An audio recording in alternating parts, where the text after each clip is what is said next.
Vamos a orar, hermanos, para dar inicio a la clase bíblica en esta mañana. Oremos. Dios Padre, muchísimas gracias por la oportunidad de seguir estudiando su palabra. Queremos darte la honra y la gloria y oramos para que abras nuestro corazón a través de su palabra, Señor, y penetres, nos compongas, nos motives, nos renueves para honrarte, para agradarte y para estar esperando la segunda venida de nuestro Señor Jesucristo. Dice las maestras, esfuerzo, gracias por los niños también, los matrimonios de esta congregación y todos los que somos parte de ella, que ponemos nuestro costal de arena para su honra y gloria. Gracias, Padre, y esto te lo pedimos en el nombre de Jesús. Amén. Bueno, ¿cuál es el tema que estamos estudiando este mes, hermanos?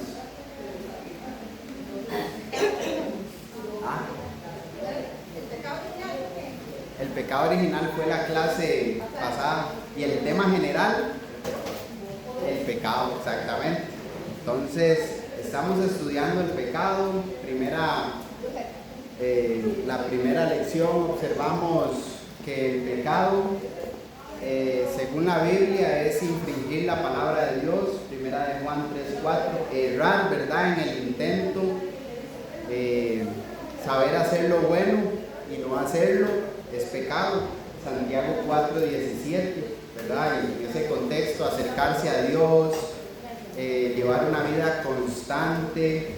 Si no hago eso, pues estoy en pecado delante de Dios. Ayudar a mi hermano, ser una persona humilde, según el contexto solo de Santiago, ¿verdad? 4. También observamos que todo lo que no procede de fe es pecado. Romanos capítulo 14, verso 23, así como Proverbios 24:9, que la persona necia es una persona que está en pecado, una persona que sabe lo que tiene que hacer, pues, y no lo hace, ¿verdad? Pero ahí está a disposición las clases, la primera clase, la segunda clase en el canal de YouTube y también en el Facebook de la iglesia, para usted, hermana, que tal vez, y para ustedes, hermanas, también el canal de la iglesia, Iglesia de Cristo San José Sur, en YouTube. Ahí están esas otras clases y muchas más, o en el Facebook de la iglesia, para que ustedes vayan ahí, se suscriban, para que les esté llegando notificaciones de cosas bonitas, buenas, importantes, saludables, si ustedes tienen esas herramientas. Hoy vamos a estudiar, hoy quiero que pensemos primeramente, hermanos, en el enemigo que no duerme, ¿verdad? Un enemigo que no duerme, que no descansa, ¿verdad? No descansa, y el único propósito es destruir nuestra alma. ¿De quién vamos a hablar hoy? Del diablo, ¿verdad? Es un ser que se ha levantado en contra de Dios desde el principio, que ha hecho caer reyes, que ha hecho caer profetas, que ha hecho caer naciones, que hoy en día sigue trabajando, ¿verdad? Y ha destruido iglesias, lamentablemente, causado divisiones en la iglesia, y pues no es un mito, ¿verdad? No es un mito, no es una sombra simbólica, es real, hermanos. Hoy vamos a hablar de una realidad espiritual, vamos a hablar de Satanás, el padre de los pecadores, pero más que todo el enfoque va a estar en la relación que tiene Satanás, ¿verdad?, con el pecador. Entonces ese va a ser el enfoque, para que, yo sé que con este tema y salen un montón de temas que a usted se le pueden venir a la cabeza, ¿verdad?, y a cualquiera que vaya a estudiar, pero el enfoque va a estar ahí, así que si tienen alguna pregunta con otra, pues apúntela y tal vez me la hace luego, y ahí yo le respondo, pero el enfoque va a estar ahí para no salirnos del propósito, ¿verdad? Satanás, el padre de los pecadores. Y bueno, vamos a ver varias cosas con respecto a Satanás, ¿verdad? Primero vamos sus nombres, vamos a ver qué nos dice el Antiguo Testamento acerca de Satanás, un poquito en el Nuevo Testamento, ¿verdad? No se puede ver obviamente todo, pero sí algunos principios para ir entrando en la clase y, como dicen, concluir en esa parte de la relación de Satanás con los pecadores. Ya vimos que los pecadores, bueno, en clases anteriores, y ahorita lo mencioné ahí en 4 textos, de quién es una persona que peca, ¿verdad? Un pecador, una persona que tiene una vida práctica, ¿verdad? Del pecado, porque hay que entender, hermanos, que por la gracia de Dios hoy nosotros somos lo que somos, a pesar de que conocemos de Dios, en el intento de querer hacer la voluntad de Dios y estando expuestos al pecado podemos pecar. Eso no significa que tenemos una libreta para pecar, sino que el querer hacer el bien nos puede llevar a caer, hermanos. Seríamos mentirosos si dijéramos que no pecáramos, ¿verdad? Y la verdad, o sea, la palabra de Dios, no estaríamos en Cristo, ¿verdad? Y por eso está escrita, yo creo que también Primera de Juan, ¿verdad? Si pecamos sabemos que tenemos un abogado, pero para eso hay que confesar nuestros pecados, hay que cambiar, hay que de inmediato en ese momento cambiar el chip, arrepentirnos delante de Dios, confesar mi pecado y seguir. No me puedo quedar ahí porque si no estoy en una vida fuera del Señor. Entonces, ¿qué dice el Antiguo Testamento? ¿Qué dice el Nuevo? ¿Cuál es el propósito del diablo? ¿Cuál va a ser el castigo para el diablo y para sus ángeles, verdad? Y bueno, conociendo esto, bueno, ¿cómo podemos vencerlo, verdad? ¿Cómo podemos vencerlo? Porque sería ilógico estar hablando de algo que no tengamos el triunfo sobre eso. Por medio de nuestro Señor Jesucristo tenemos el triunfo ante nuestro adversario el diablo, pero como dicen, si no conocemos el enemigo, no vamos a saber cómo reaccionar ante esta vida, ante las adversidades que nosotros vamos a tener. Entonces, bueno, en el Antiguo Testamento vemos cómo está el libro de los inicios, ¿verdad? Que es el libro de el Génesis, así se llama, Génesis, el libro de los inicios. Y vemos cómo se introduce el pecado, ¿verdad? Dios había dado restricciones a través de su palabra a Adán y pues a Eva también. Y vino la serpiente, ¿verdad? Y engañó con astucia a Adán y a Eva, ¿verdad? Entonces en el Antiguo Testamento nosotros vemos cómo se da el inicio del pecado, ¿verdad? Por medio de la serpiente. Entonces podemos observar que se presenta o es presentado como la figura de una serpiente, presentado como Satanás. ¿Recuerdan ustedes en Job? ¿Recuerdan Job? Un varón delante de Dios, y vino ¿quién? Satanás, ¿verdad? A Dios a hablar con él, ¿verdad? Y pedirle por Job. Entonces Satanás, que básicamente lo que significa Satanás es un oponente, es alguien que es un adversario, alguien que está que es literalmente así el nombre, enemigo de lo que es bueno, enemigo de lo que es bueno. Ahora vemos en Primera de Crónicas también 21, en el caso de David, que se le pidió que hiciera un censo, ¿verdad?, en Israel, pero ese censo no venía de parte de Dios. Ese censo vino por incitación de Satanás, porque Satanás se había levantado contra Israel, que era el pueblo escogido de Dios, lo más vil, ¿verdad?, del mundo. Deuteronomio capítulo 7. Y Satanás, el enemigo de lo que es bueno, el adversario, se levantó contra Israel. Entonces vino e incitó. Entonces, ¿qué aprendemos ahí? No es el caso de abundar en cada historia, porque ahí se queda uno en una clase, pero lo vemos en el Antiguo Testamento como el que incita, ¿verdad? Incita.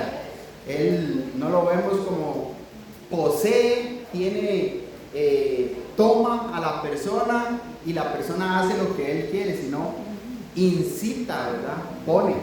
En el Nuevo Testamento, hermanos, vemos el caso en Lucas capítulo 4, Mateo capítulo 4, donde vemos la historia de que Jesús vino el diablo para tentar a Jesús, ¿verdad?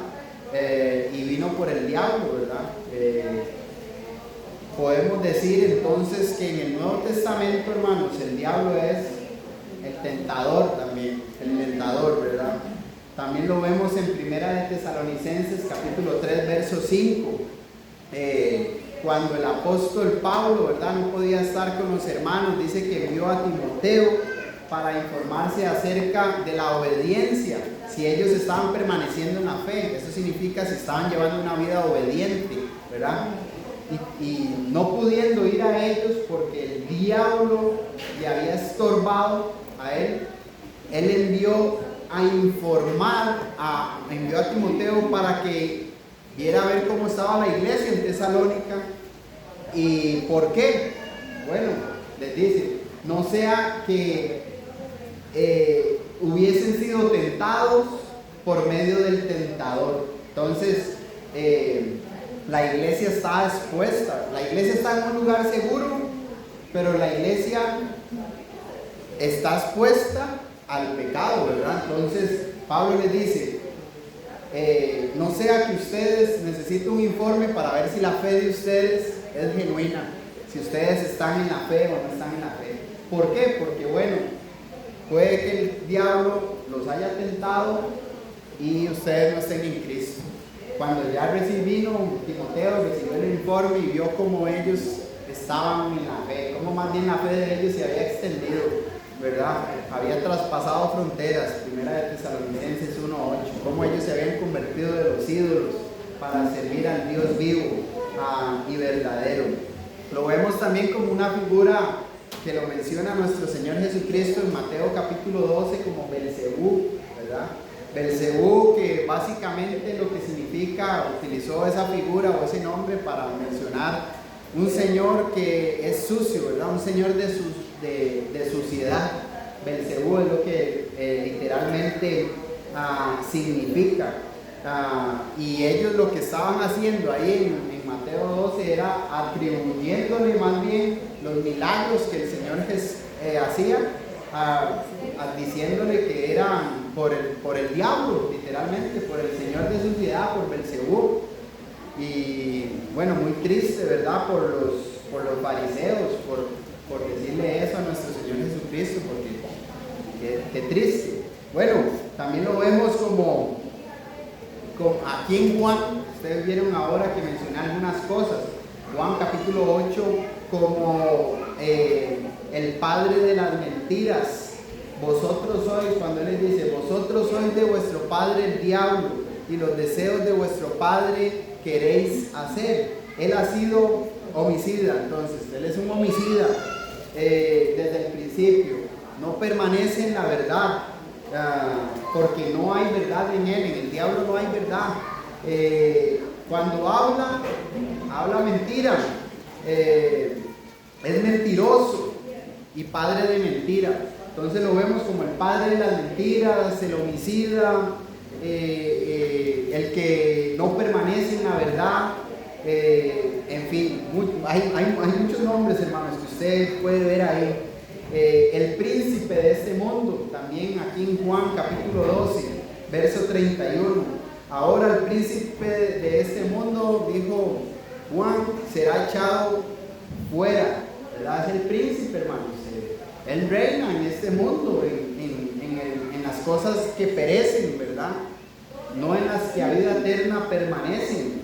Lo vemos como el Dios de este siglo. En 2 Corintios capítulo 4, verso 4, el apóstol Pablo, hablando a la iglesia en Corinto, les dice: en los cuales el Dios de este siglo ciega, hermanos, ciega el entendimiento de aquellos que no son obedientes, de aquellos que son incrédulos, por los deseos de los ojos, los deseos de esta carne y la vana gloria de esta vida, según 1 de Juan capítulo 2, versos del 15 al 17. ¿Para qué? Bueno, ¿cuál es ese fin? Para que la luz del Evangelio, para que la gracia de Dios no obre en nuestras vidas. El cual, bueno, dice Pablo, es la imagen de Dios. Si nosotros dejamos que la gracia de Dios trabaje en nuestra vida, resplandeceremos la palabra de Dios, lo que Dios quiere. Somos representantes, embajadores de Él. O somos embajadores y representables de Satanás, del diablo, por mis acciones, por mis actitudes, por mis reacciones, por mis palabras, en fin. Lo vemos también como un ángel de luz disfrazado, ¿verdad? Segunda de Corintios capítulo 11, verso 14, y no es maravilla porque el mismo Satanás dice, se disfraza.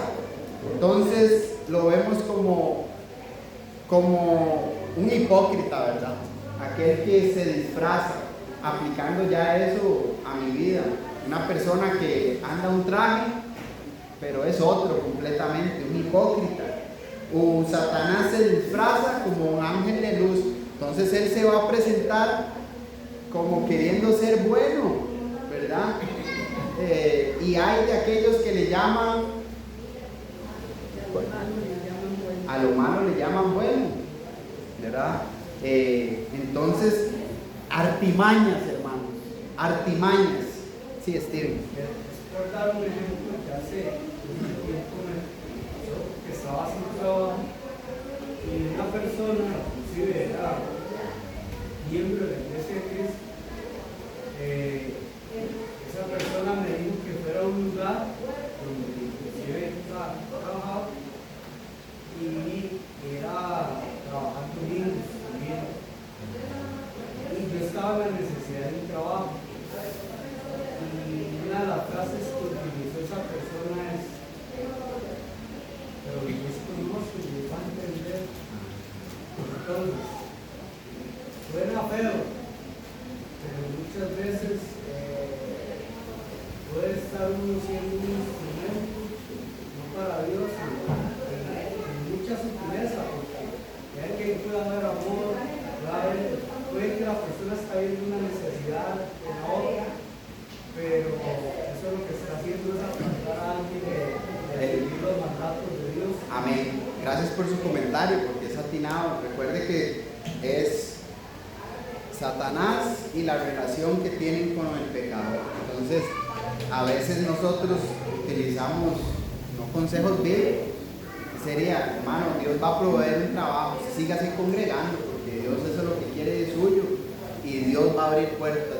Páseme su currículum, vamos a enviarlo allá, vamos aquí, ¿cómo está ahorita? Usted va saliendo. Hermanos, son cosas que Dios espera, y a veces por comentarios así, pues hay personas que se agarraron, se fueron y nunca más se volvieron a congregar. Fuimos una piedra así de tropiezo para un instrumento del diablo, hermano, un instrumento del diablo. Lo vemos como el adversario, sed pues sobrios y velad, ¿verdad? Porque vuestro adversario. Entonces ahí tenemos una lucha, 1 de Pedro 5:8, con vuestro adversario, el diablo. Lo vemos como también como aquel que acusa, hermanos, acusa a los hermanos. Apocalipsis 12, 9 y 10. El cual engaña al mundo entero, el gran dragón, la serpiente antigua que se llama el diablo y Satanás. Dice que es aquel que acusa a nuestros hermanos, ¿verdad? Y hay que tener cuidado ahí en esa parte también, ¿verdad? De acusar a un hermano. ¿Recuerdan cuando el apóstol Pablo iba camino a Damasco con cartas, Hechos capítulo 9, Hechos 8 y 9, Saulo, Saulo, ¿por qué me persigues? Jesús, ¿verdad? Hablándole. Él no iba, pero él iba por los cristianos, él no iba por Jesús, no, iba por Jesús, porque es el cuerpo de Cristo, iba por los que lo siguen, iba por los que le obedecen. Cuando uno está en contra de un hermano, está en contra de Jesús, está en contra de Jesús, es algo serio, hermanos, es algo serio. Bueno, el propósito de él, hermanos, el propósito del diablo es tentarnos, ¿verdad? Tentar para que nosotros pequemos contra Dios. Y vemos cómo nuestro Señor Jesucristo, mencionado anteriormente, fue tentado por el diablo. Y él venció. Jesús venció. ¿Cómo venció Jesús esa tentación? Con la palabra de Dios. ¿Qué fue lo que él respondió? Escrito está, ¿verdad? Escrito está, escrito está. Jesús sabe, hermanos, nuestra condición hoy. Nosotros, gracias a Dios, sabemos también nuestra condición y cómo vencer eso, ¿verdad? Cómo vencer la tentación. Bueno, pero eso lo vamos a hablar un poquito más. Estorbar la obra de Dios. El diablo está para estorbar la obra de Dios. Hoy usted y yo tenemos que decir gracias porque estamos en la obra de Dios, porque somos parte de la obra de Dios y tenemos un estorbo en nuestro camino, ¿verdad? Alguien que ya fue derrotado con la resurrección de nuestro Señor Jesucristo. Hay un capítulo especial, hermanos, 1 Corintios capítulo 15, donde se nos habla de la fuerza y el poder que tiene nuestra fe por la resurrección de nuestro Señor Jesucristo entre los muertos. Si nuestra obediencia, nuestra disciplina tiene poder, no por mí, sino por quien resucitó, que fue Jesús. Si Jesús no hubiese resucitado, vana sería nuestra fe, vanas serían nuestras obras de obediencia. Y la obra de Dios, que es venir por su iglesia, por el cuerpo de Cristo, por el momento tiene un estorbo, ¿verdad? Nuestro adversario. Él no quiere que nosotros seamos parte del cuerpo de Cristo, que es la iglesia donde están los salvos, Hechos 2:47. Él está estorbando en la obra de Dios. Él quiere devorarnos, hermano. Él quiere devorar al cristiano. Y hay muchas maneras en las cuales puedo estorbar, ¿verdad? Tal vez llueve y ya nosotros decimos, ya no lo vamos a hacer. Ya viene uno que pereza, o está que solazo, ¿verdad? O vemos que alguien viene, alguien si no viene. Y yo ya, en vez de ir a decirle, como dice Ezequiel, vaya y dígales 3, sino que ya me voy yo y me voy murmurando. Un hermano me decía, cometí un error a lo largo de mi cristianismo, muchos años predicando.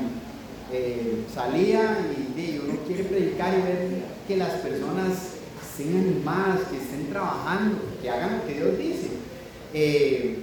Y al ver la inconstancia de donde él estaba, dice que él iba, la esposa y los hijos atrás, y él siempre iba murmurando, que estaba en pecado, iba murmurando del que no se congrega, de la manera como llegó la otra vestida, iban hablando de todo.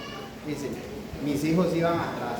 Ahora mi hijo no es cristiano, fui un mal ejemplo para él, porque yo iba hable y hable de todo el estorbo que tenía en la obra de Dios, a pesar de que lo atacaba personalmente a través de la predicación, las clases, ¿verdad? Pero me dejé llevar por ese estorbo y yo caí. Y ahora mi hijo no está. Hermano, ¿sí iba a decir algo? Sí, hermano, hablando con respecto a Satanás, como él nos tienta, ¿verdad? Es bastante recalcar que el diablo no lo va a tentar a usted en algo que usted sabe que usted no le va a provocar nada, ¿verdad?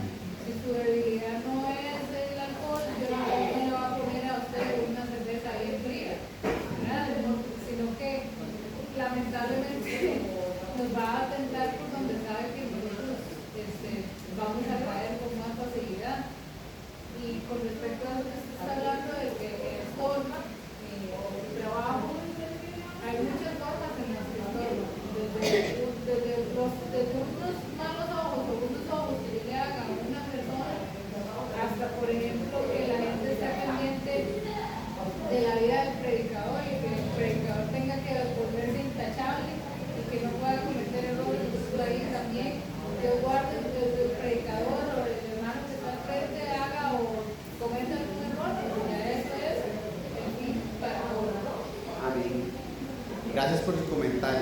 Hay que entender, hermanos, que el cristianismo es una batalla personal. Una batalla personal en el sentido de que yo lucho contra mi yo, ¿verdad? Para lograr aquello que ha ido a preparar nuestro Señor Jesucristo. Y en esta lucha Dios ha puesto muchas bendiciones. Tenemos el poder de la reunión para donde Dios envía la bendición. Predicaba el hermano hace una serie, Salmo 133, ¿verdad? Donde está la comunión. Dios a través de esto, hermanos, ustedes compártanse en el amor de Dios uno para con nosotros, preocúpense unos por otros. Y a pesar de que estoy en esta batalla personal, la ayuda suya, la ayuda a esto, el ánimo, la fortaleza, y a veces cosas que estoy haciendo mal y que tengo que escuchar para entrar en razón, que me abran los ojos, cambiar, renovarme, hermanos. Pero yo tengo que poner de mi parte, yo tengo que cargar mi cruz, yo tengo que hacer mis sacrificios, ¿verdad? Porque esto es una batalla personal. A veces yo me quiero llevar a un hermano que no viene, y yo ya, en vez de estar adentro, estoy afuera, porque estoy muy enfocado en lo otro. Uno reconoce quién está mal, los identifica, los busca, hago todo, pero yo no me puedo salir del lugar. Tengo que hacerlo porque es lo que Dios espera. Gálatas 6, ¿verdad? Gálatas 6:1, Santiago capítulo 5, versos 19 al 20. Pero yo tengo que estar ahí. Y eso puede pasarme en mi matrimonio. Yo quiero, y mi esposa nada, y venga. No. Si usted tiene que estar aquí conmigo, y vamos, y yo estoy aquí, pero si usted no quiere, yo tengo que seguir, ¿verdad? Yo tengo que seguir.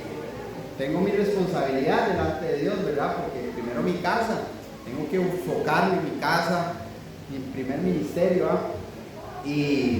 Pero si usted no quiere, yo tengo que seguir, es difícil. Bueno, el diablo lo que quiere, hermanos, es causarnos esa muerte espiritual. Recuerde que la paga del pecado es la muerte, pero está al contraste, mas la dádiva de Dios es vida eterna en Cristo Jesús. Romanos capítulo 6, verso 23. Entonces, Él lo que quiere es causarnos esa muerte, hermanos, espiritual, que moramos espiritualmente. La pregunta es, ¿puedo estar físicamente vivo y muerto espiritualmente? Podemos, hermanos, podemos caminar, ay, allá va, pero Él está muerto. ¿Por qué? Porque está en los deseos de la carne, está fuera de Dios, está en mentira, ¿verdad? Y el mentiroso es un hijo del diablo. Iba a decir algo, hermano. Ya, ok. El castigo para él, para el diablo, hermanos, es el fuego eterno, ¿verdad? El fuego eterno. Nuestro Señor Jesucristo mencionó en Mateo capítulo 25, verso 41, en esa segunda sección: apartados de mí al fuego eterno, preparado para el diablo y sus ángeles. Entonces el diablo tiene una cuadrilla de trabajo. Esa cuadrilla de trabajo son todas las personas que están en pecado. Pues, ¿quiénes son una persona que está en pecado? Puede ser una persona que ha obedecido el Evangelio y no persevera. Hechos 2:42, la Biblia enseña que cada cristiano individualmente en la batalla personal debe de perseverar en la doctrina de los apóstoles, en la comunión unos con otros, en el partimiento del pan, refiriéndose a lo que hacemos, lo que acabamos de hacer, la cena del Señor, y en las oraciones. ¿Qué implica eso? Que el que no está perseverando no es de Dios, no es de Dios. Como puede ser una persona que nunca ha obedecido el Evangelio, ¿verdad? Tenemos que ir a Él, la iglesia, y a través del llamado que Dios hace de la predicación del Evangelio, hacer que esa alma sea renovada, sea nueva, ¿verdad? Lavados completamente los pecados a través de la obediencia, para venir así añadido al cuerpo de Cristo y llevar una vida fiel. Entonces, por eso es que hay muchos textos que hablan de la perseverancia, hermanos, de perseverar del cristiano, porque si no, soy un ángel, por decirlo de esta manera, estoy en la cuadrilla del quien no tengo que estar, que es el diablo. Así que ahí en esa parte donde usted dice que los que hemos obedecido el Evangelio también podemos estar perseverando, pero nuestro corazón, nuestra mente no está aquí. Podemos venir todos los domingos, todos los miércoles, ir a evangelizar, estar en las reuniones, en los ágapes, en esto, en aquello, pero esto está fuera. Porque Y entonces es igual como si no estuviera haciendo nada. amén. La iglesia, hermanos, no hay que verla como venimos los miércoles y ni venimos los domingos. Es un estilo de vida, ¿verdad? Una forma de vivir, una manera de vivir. Cómo debemos de conducirnos en esta batalla que tenemos personal. Eso es lo que Dios espera y lo que Dios sabe que nosotros podemos hacer. Un estilo de vida. ¿Iba a decir algo? Hermano, disculpe que le intervenga la vida, pero es que conforme estoy hablando se me vienen ilustraciones en la cabeza. A mí me gusta mucho aprender ilustrando y asociando con ejemplos de la vida. Por eso me gusta aportarlo, porque uno quién sabe que alguien aprende igual que uno, ¿verdad? Eso que decía usted, que uno puede estar vivo en el cuerpo pero muerto espiritualmente. No sé si alguno ha visto esa película de los trolls que ha visto un pueblo que se llama Los Verteros. Y andan caminando así como muertos en vida, sí, son como zombies. Entonces nosotros, al usted ilustrarlo o ponerlo de esa manera, me hace pensar que muchos somos como zombies espirituales, somos un cuerpo que anda por ahí, pero no tenemos esa felicidad ni ese gozo ni esa vida que nos aporta el cristianismo, porque simplemente no lo aprovechamos. ¿Ya? Entonces nada más andamos por ahí, por la vida. Desde la mala, puede que incluso estando aquí nos comportemos como que no tiene valor. Amén. Y eso lo dijo Jesús, porque Jesús, este pueblo dice, de labios, ¿verdad? Me honra, pero su corazón está lejos. Necesitamos los labios para adorar a Dios, pero necesitamos el corazón para adorar a Dios, porque si no, pues no estamos en Él. Y como, déjeme darle nada más algunos principios prácticos, hermanos, de lo que la Biblia enseña, cómo poder vencer. Ya tenemos identificado a nuestro enemigo, sabemos que existe, que es real, sabemos que nuestro Señor lo venció. Sabemos que está para estorbar la obra, para acusar a los hermanos, para tentarnos, ¿verdad? Hay que entender que la tentación, Dios no puede ser tentado por el mal, ni Él tienta a nadie, sino que cada uno es tentado cuando de su propio deseo ansioso es atraído y seducido. Santiago capítulo 1, concupiscencia. Cada uno es tentado. Lo que la hermana dijo ahorita o mencionó, hermanos, pero necesitamos, para poder vencer, hermanos, la prueba, la tentación, necesitamos de Cristo. Mas gracias sean dadas a Dios que nos da la victoria por medio de nuestro Señor Jesucristo. ¿Cómo?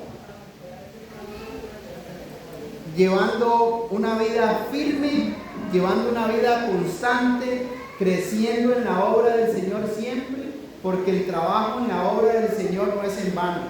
Dios ya nos ha dado la victoria, pero yo tengo que estar firme, yo tengo que estar constante, yo tengo que estar creciendo en la obra del Señor. Primera de Corintios capítulo 15, versos 57 y 58.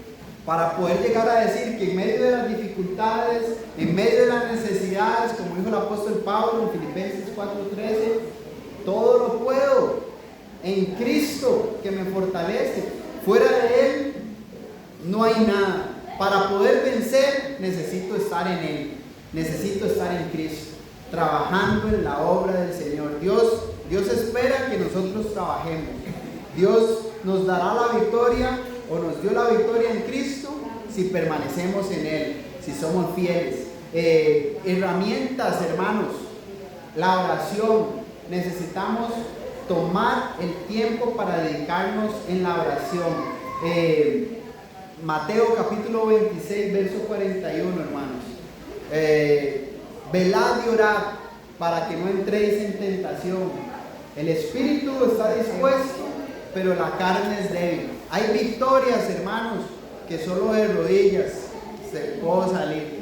Hay deseos malos que batallan contra mi alma, que en oración yo los tengo que comunicar a Dios.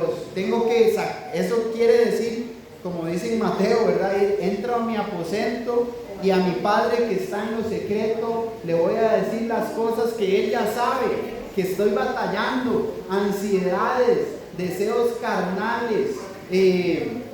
Ponga ahí usted la lista, hermanos, enumere, conózcase y diga, estos son mis puntos. Si la batalla es personal, yo tengo que saber en qué debo de mejorar, qué tengo que cambiar, qué tengo que hacer, y decirle, Dios, tengo esta ansiedad, tengo este problema, quiero pactar mis ojos porque estoy viendo cosas que no tengo que ver, no quiero seguir pecando contra ti, no permitas, Padre, aquí entrego, pero hay que sacar ese tiempo, no es gracias por esta comida, amén, y ya, eso es lo que Dios espera de mí.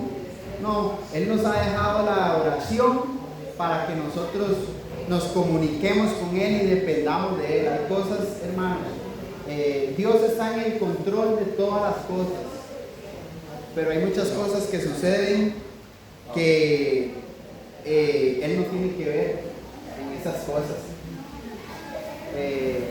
Providencia de Dios, sus circunstancias que suceden. Dios tiene el control de todo, Dios permite todo, pero hay muchas cosas que pasan que Dios no tiene que ver en eso. Steven y la hermana.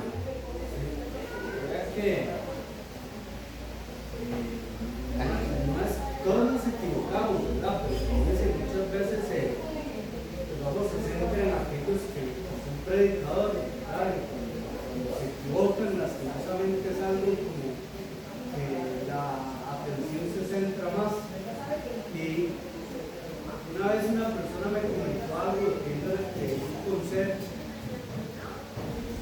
y es algo que realmente es muy cierto, es algo que deberían dar más quizás en las escuelas de predicación. Muchas veces el énfasis es ese, prepararlos para la predicación, pero el punto es que el trabajo de un predicador es muy fuerte.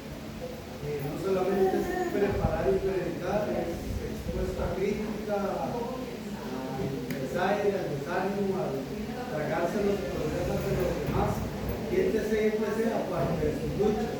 Pero el punto es que muchas veces, y lo digo a título personal, es tanto el estudio que uno se vuelve, y no voy a decir que esto es malo porque es parte de las herramientas, la palabra de Dios debe avanzar, pero muchas veces se vuelve ese como el énfasis y no hay un equilibrio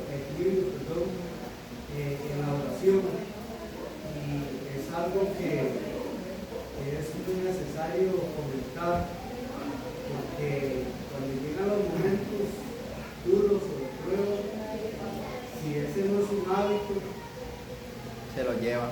Gracias. Bueno, yo quería comentarlo igual a título personal. Digamos, eso que usted dice es cierto, porque a mí me ha pasado, digamos, yo me he sacado mi espacio, me he autoexaminado, ¿verdad?, conmigo mismo, pero llega un momento en el que tú no puedes hablar, no puedes decir nada, sino que, digamos, tú llegas, te arrodillas y te pones a orar, ¿verdad?, se te cierra la garganta, se te cierra todo, tú lo que haces es llorar. O sea, eso ¿cómo cree usted que sea tomado ante los ojos de Dios, un corazón cansado, un corazón, no sé, lastimado. Sí, es que eso puede pasar, hermana, por medio de muchas circunstancias, ¿verdad? Hay personas que pueden sentir eso porque tal llorar y no poder expresar nada, y porque un familiar está enfermo y está sufriendo. Eso va a depender de la condición, ¿verdad? Pero hablándolo personalmente y según Juan capítulo 8, ¿verdad? Que conocemos, primera de Juan capítulo 5 también, que conocemos si estamos en Cristo o no, a veces es porque mi condición espiritual delante de Dios no es, entonces uno se cree indigno, o sea, ¿cómo yo le voy a decir a Dios, le voy a pedir esto? Ajá, me da pena porque mi condición, mis acciones son en contra de Él, estoy en contra de lo que Él me está diciendo y por eso no puedo expresar. Pero entra esa parte donde el Espíritu Santo, ¿verdad?, intercede por nosotros. Pero mis acciones tienen que ir de acuerdo a lo que el Espíritu Santo ha establecido en su palabra. Y tiene que, después del llorar, después del gemir, después del no poder ni hablar, dirigir una oración al Padre, tiene que ir acompañado de un cambio de actitud, una manera de vivir que honre a Dios y que me ayude a mí, porque al final el que se engaña es uno mismo, el que se está haciendo mal soy yo, y le estoy haciendo mal a la obra de Dios, estoy siendo tropiezo por un montón de circunstancias que pueden venir. Entonces por ahí tal vez creo que le respondí. Una forma tal vez, y me gusta mucho el término de herramienta, hermano, que él menciona, porque es que lo que sea llenarse del Espíritu Santo se logra con herramientas, ¿verdad? La oración, la palabra, congregarse, compartir con hermanos, son herramientas para llenarse del Espíritu. La Biblia no dice que somos seres humanos, de hecho no existe ese término en Biblia, dice que somos almas. Y las almas tenemos un cuerpo, la mente carnal también se llama, y tenemos un espíritu. El espíritu siempre quiere buscar a Dios porque está pensando en el mañana, en qué me va a pasar después de esta vida. La carne está buscando comer, dormir y lo que tenga que ver con apetitos carnales. Entonces, los dos tienen fuerza, están jalando, uno para un lado, el otro para el otro. Por eso Jesús dice, el espíritu está dispuesto, pero la carne es débil, siempre se inclina a lo malo. Pero todo depende también de la alimentación. Si yo alimento más mi espíritu, va a agarrar más fuerza para acercarse a Dios. Si yo alimento más mi carne y le doy recursos, porque incluso cuando uno está envuelto en tanta cosa del mundo, hasta en sueños, se le aparece el pecado, ¿verdad? Amén. Hemos estado hablando de cosas en las que, digamos, en esta semana estuvimos hablando de cosas en las que a veces uno en sueños dice, pero eso yo nunca lo haría, pero es que el mundo trabaja así. Le empapa uno de información sobre cualquier cosa, hasta cosas que uno no haría, pero son formas en las que el diablo hace su propaganda para que uno también en algún momento se vea excitado. Pero fuera de ese lado, ¿verdad? La idea de lo que voy es a la información que recibimos de lo que nos estamos envolviendo, alimenta ya sea al espíritu o a la carne. Por eso a veces resulta más fácil, qué sé yo, uno como consumista, con avaricia, comprando, comiendo y haciendo un montón de cosas por envidia a buscar cosas espirituales, porque depende de lo que uno se alimenta. Amén, hermano. Excelente comentario. Todo vuestro ser, ¿verdad? Espíritu, alma y cuerpo tiene que estar guardado irreprensible para la segunda venida de nuestro Señor Jesucristo. Tenemos herramientas, hermano. Primera de Tesalonicenses 5:23. Hay herramientas, ¿verdad? Congregarse, la oración, hermanos. Orar. Seamos una vida de oración. Seamos una iglesia de oración como Dios quiere. Oremos los unos por los otros. Busque hermanos. A veces los miércoles aquí se dicen muchas necesidades, peticiones. Oremos los unos por los otros. Realmente eso tiene poder. La oración eficaz del justo puede mucho. Perdón. Y armémonos, ¿verdad?, de toda la armadura de Dios, hermanos, para poder resistir las acechanzas de nuestro adversario el diablo. Alejémonos del pecado, hermanos. no proveamos ni para los deseos de nuestra carne. Gálatas capítulo 5, verso 16. Creo que esto sería todo. Agradezco a Dios por la oportunidad de enseñar ahorita y de ser parte de su cuerpo, estar aprendiendo junto con ustedes. Y es mi oración que tengan una bonita semana. Ya el mes va muy rápido y pues hay que estar listos, hermanos. Dios nos los bendiga. Vamos a hacer una oración, hermanos, y quedamos despedidos.